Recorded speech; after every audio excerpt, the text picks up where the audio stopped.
Assalamualaikum warahmatullahi wabarakatuh dan selamat sejahtera kepada pensyarah khusus Dr. Muhammad Yusuf Muhammad Noor serta rakan-rakan sekalian.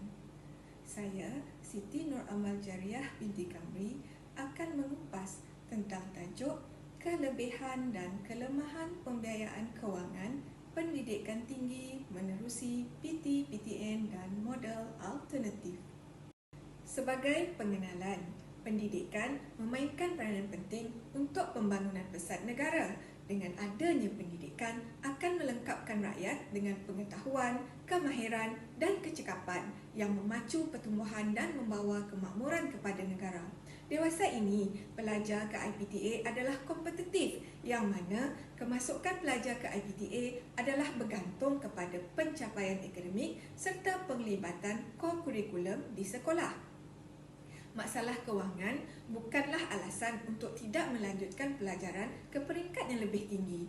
Pelbagai bentuk pembiayaan telah disediakan bagi mengatasi kekangan kewangan untuk melanjutkan pelajaran ke peringkat lebih tinggi seperti beasiswa, pinjaman, wakaf pengajian tinggi dan seumpamanya. Perbadanan Tabung Pendidikan Tinggi Nasional PT-PTN. PT-PTN merupakan peneraju pembiayaan demi memastikan generasi muda berpendidikan, berketerampilan serta berdaya saing untuk memimpin negara. Inisiatif PT-PTN dalam menyediakan pembiayaan berterusan adalah selaras dengan hasrat kerajaan untuk meluaskan akses pendidikan yang berkualiti dan berkemampuan. Perbadanan Tabung Pendidikan Tinggi Nasional PT-PTN telah ditubuhkan di bawah Akta Perbadanan Tabung Pendidikan Tinggi Nasional 1997 dalam kurungan Akta 566 yang mula berkuat kuasa pada 1 Julai 1997. Terdapat 3 fungsi PT-PTN. Yang pertama, menguruskan pembiayaan untuk tujuan pendidikan tinggi dan seterusnya memungut bayaran balik pinjaman. Yang kedua, menyediakan skim simpanan dan mengurus deposit untuk tujuan pendidikan tinggi. Yang ketiga, melaksanakan apa-apa fungsi lain yang diberikan kepada PT-PTN oleh mana-mana undang-undang bertulis. PT-PTN ini ditubuhkan bagi memastikan pembiayaan yang efisien disediakan kepada pelajar-pelajar yang layak mengikuti pengajian di IPT selaras dengan hasrat kerajaan bahawa tiada pelajar yang gagal memasuki IPT atas sebab-sebab kewangan. PT-PTN juga komited untuk menguruskan pembiayaan pendidikan kepada pelajar, menerima deposit untuk skim simpanan dan lain-lain fungsi mengikut Akta PT-PTN 1997 dalam kurungan 566 dan profesionalisme dan accountability yang tinggi dan berkesan. Terdapat 4 aktiviti utama PT-PTN. Yang pertama, wang pendahuluan pembiayaan. Pengagihan WPP ini adalah bertujuan untuk membantu pelajar-pelajar yang baru pertama kali akan menjejakkan ke IPTA atau politeknik. Yang kedua, skim pinjaman pendidikan yang diwujudkan bagi tujuan memberi pembiayaan pendidikan kepada pelajar yang mengikuti pengajian di IPT tempatan. Pembiayaan pendidikan ini membolehkan pelajar membiayai sepenuh atau sebahagian yuran pengajian dan juga kos sara hidup sepanjang tempoh pengajian mereka di IPT. Yang ketiga, bayaran balik pinjaman atau pembiayaan pendidikan. Peminjam adalah bertanggungjawab untuk membayar balik jumlah pinjaman atau pembiayaan pendidikan yang dikeluarkan oleh PT-PTN, termasuklah kos-kos lain seperti kos pentadbiran, bayaran pelindungan insurans, bayaran cukai stem hasil dan lain-lain bayaran seperti yang dinyatakan dalam surat tawaran pinjaman atau pembiayaan pendidikan yang telah ditandatangani oleh pihak PT-PTN dan peminjam. Dan aktiviti yang keempat adalah skim simpanan pendidikan nasional SSPNI dan SSPNI Plus yang merupakan produk simpanan patuh syariah untuk perancangan keuangan bagi tujuan pendidikan tinggi.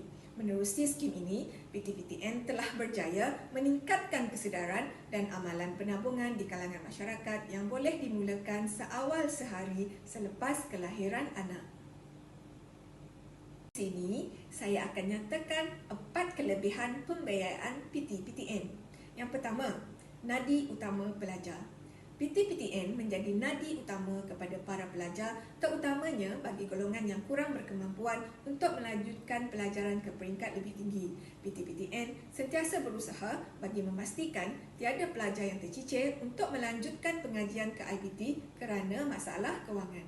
Yang kedua, pengecualian bayaran balik pinjaman. PT-PTN mampu mendorong pelajar untuk memperoleh keputusan yang cemerlang dalam akademik. Ini kerana setiap pelajar pengajian tinggi akan dikecualikan bayaran sekiranya memperoleh ijazah kelas pertama. Yang ketiga, pinjaman berasaskan syariah. Pembiayaan pendidikan PT-PTN adalah berdasarkan syariah dengan ujrah atau upah 1% setahun atas kadar rata telah dilaksanakan kepada peminjam sedia ada mulai 1 Ogos 2009. Pelaksanaan ujrah ini adalah di bawah seliaan dan pemantauan Islamic Banking and Finance Institute Malaysia (IBFIM). IBFIM ini terlibat sepenuhnya untuk memastikan produk simpanan PT-PTN iaitu Skim Simpanan Pendidikan Nasional SSPNI yang dilancarkan pada tahun 2005 adalah patuh syariah. Kepatuhan pada syariah dalam pembayaran ini sangat penting bagi mengelakkan perkara-perkara yang tidak baik seperti riba. Yang keempat, faedah subsidi kerajaan. Faedah pinjaman PT-PTN mendapat subsidi daripada kerajaan iaitu 4 hingga 5%. Pelajar tidak perlu membayar faedah pinjaman yang tinggi, sebaliknya hanya perlu membayar upah pengurusan iaitu 1% daripada jumlah pinjaman.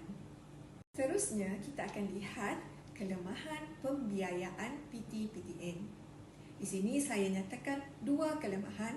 Yang pertama, kadar perkhidmatan sebanyak 4% daripada jumlah pinjaman. Perkara ini menyebabkan pelajar berasa terbeban untuk melunaskan hutang selepas menamatkan pengajian mereka kerana pinjaman mereka bertambah. Tambahan lagi, ini menunjukkan bahawa pinjaman PT-PTN tidak melaksanakan dasarnya secara menyeluruh yang menyebabkan masih wujud peminjam kewangan yang terpaksa membayar pinjaman daripada jumlah yang sepatutnya. Yang kedua adalah pembiayaan yang berisiko tinggi. Pembiayaan pendidikan PT-PTN ini disifatkan sebagai pembiayaan yang berisiko tinggi. Ini kerana ia merupakan pembiayaan tanpa cagaran. Cabaran PT-PTN. Di sini saya nyatakan 2 cabaran PT-PTN. Yang pertama, budaya enggan membayar hutang. Menurut Wan Saiful Wanjani pada tahun 2019, menangani masalah budaya enggan membayar balik hutang di kalangan sebahagian peminjam PT-PTN merupakan cabaran yang sangat besar. Peminjam yang layak membayar didapati melarikan diri untuk melunaskan hutang. Mereka ini dikatakan tidak mampu membayar RM50 sebulan, namun mampu menikmati hidup mewah dalam kehidupan seharian. Cabaran yang kedua, sukar mendapat kembali pinjaman. Laporan tahunan PT-PTN 2016 menyatakan masalah kekurangan dana akibat trend bayaran balik yang masih rendah merupakan cabaran besar kepada PT-PTN. Senario ini menjadi lebih kritikal apabila negara berhadapan dengan kemerowapan ekonomi sekaligus membataskan hasrat PT-PTN untuk menyediakan pinjaman dalam jumlah yang asal. Seterusnya, kita akan melihat model alternatif pembiayaan kewangan. Di sini, saya memilih wakaf. Bebanan kewangan yang terpaksa ditanggung oleh kerajaan kepada IPT juga menunjukkan trend meningkat setiap tahun. Bagi mengatasi masalah tersebut, pihak kerajaan telah mencadangkan supaya IPT mempelbagaikan sumber kewangan dengan mewujudkan tabung endowment dan wakaf. Ini juga berkaitan dengan saranan kerajaan supaya IPT, terutamanya universiti awam, mencari dana sendiri tanpa bergantung sepenuhnya dengan dana kerajaan lagi.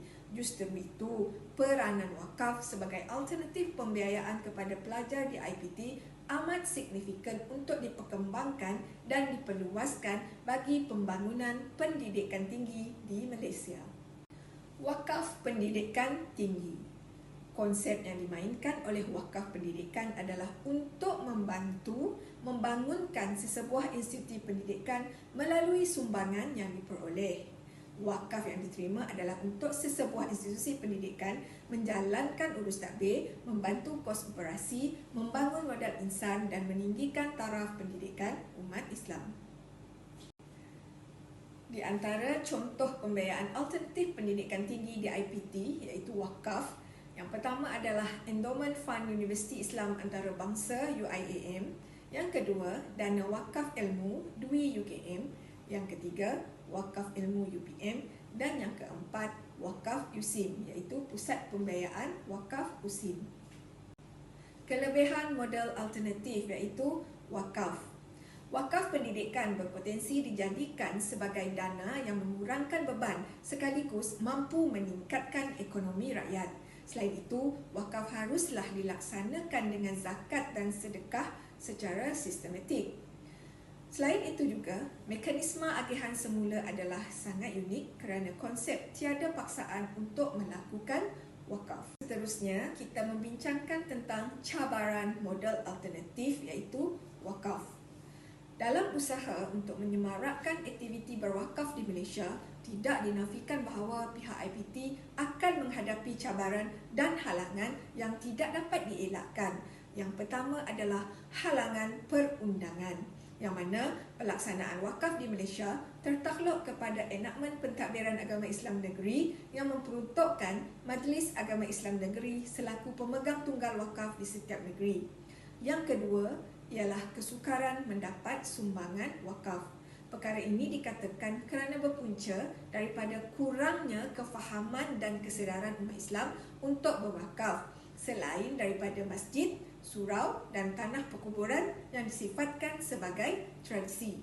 Yang ketiga, mencari dana dan kaedah yang sesuai. Cabaran seterusnya adalah untuk mencari dana dan kaedah yang sesuai untuk mengembangkan dana wakaf. Ini kerana agar institusi pendidikan wakaf dapat meneruskan kelangsungan dan kelestarian pendidikan. Cadangan untuk penambahbaikan. Yang pertama, kemahiran pengurusan wang, di mana para pelajar di IPT perlu didedahkan dengan kemahiran dan pengetahuan mengurus kewangan. Ini bertujuan untuk membentuk sikap diri pelajar agar pembiayaan kewangan yang mereka dapat itu adalah untuk pembiayaan pengajian sepenuhnya, bukannya memenuhi keinginan dan kehendak semata-mata. Yang kedua, penggubalan dasar mewajibkan simpanan pendidikan. Ibu bapa memainkan peranan penting dalam merancang masa depan anak-anak. Mereka perlu merancang kewangan untuk masa depan anak-anak yang mana dengan adanya simpanan awal, kekangan kewangan untuk pembiayaan pendidikan tinggi tidak akan berlaku. Selain itu, pembiayaan pendidikan tinggi juga tidak terlalu mengharapkan pinjaman pembiayaan maupun beasiswa semata-mata. Justru, pihak kerajaan seharusnya merangka dan menggubal dasar yang mana ibu bapa diwajibkan membuka akaun simpanan pendidikan anak-anak. Seterusnya adalah memperkasakan wakaf pendidikan. Wakaf pendidikan perlu diperkasakan lagi bagi memanfaatkan konsep wakaf tunai bagi pembiayaan pendidikan melalui mekanisme subsidi menerusi pengurangan yuran atau pemberian wang saku hati. Model wakaf IPT juga tidak terhad kepada bentuk wang tunai dan hartanah sahaja, malah merangkumi pengajaran, penyelidikan dan penulisan, buku dan alat bantu mengajar. IPT juga disarankan menubuhkan institusi khas untuk menguruskan wakaf serta berusaha memiliki aset dan tanah yang diwakafkan oleh kerajaan atau orang ramai melalui perundingan. IPT juga disarankan membina jaringan dengan individu atau syarikat korporat ternama selain bekerjasama dengan yayasan wakaf luar negara untuk mendapatkan dana. Cadangan yang keempat, perkukuhkan kerjasama strategik dari pelbagai agensi. Bagi meningkatkan lagi dana wakaf IPT, kerjasama dengan pelbagai syarikat-syarikat korporat perlu diperluaskan lagi. Bukan sahaja mendapatkan idea serta pandangan, namun turut mendapat sokongan dalam usaha untuk meraih dana wakaf dari syarikat-syarikat korporat dari dalam maupun luar negara. Sebagai rumusan, Kementerian Pengajian Tinggi sentiasa berusaha mencari alternatif terbaik dalam memastikan pelajar dapat melanjutkan pengajian di peringkat yang lebih tinggi. PT-PTN sentiasa berusaha dalam memastikan tiada pelajar yang tercicir daripada mendapat pinjaman kewangan, lebih-lebih lagi pelajar dari golongan yang tidak berkemampuan. Meskipun ada kelebihan, kelemahan mahupun cabaran dalam pelaksanaan mereka untuk pembiayaan kewangan pendidikan, pihak PT-PTN tetap berusaha dalam memastikan tiada keciciran pelajar untuk mendapatkan pinjaman bagi mengikuti pengajian di Politeknik, IPTA mahupun IPTS. Walaupun PT-PTN merupakan nadi utama pinjaman pembiayaan pendidikan, terdapat juga model alternatif pendidikan tinggi. Salah satu model alternatif pembiayaan pendidikan tinggi adalah wakaf. Secara keseluruhan, usaha yang berterusan untuk membudayakan wakaf dalam kehidupan umat Islam perlu dipergiatkan lagi. Ia amatlah berpotensi jika digerakkan secara bersungguh-sungguh serta diuruskan secara profesional akan memberi hasil yang sangat baik dan memberi manfaat kepada suatu institusi pengajian tinggi yang terlibat. Sekian saja untuk hari ini. Sekian, terima kasih.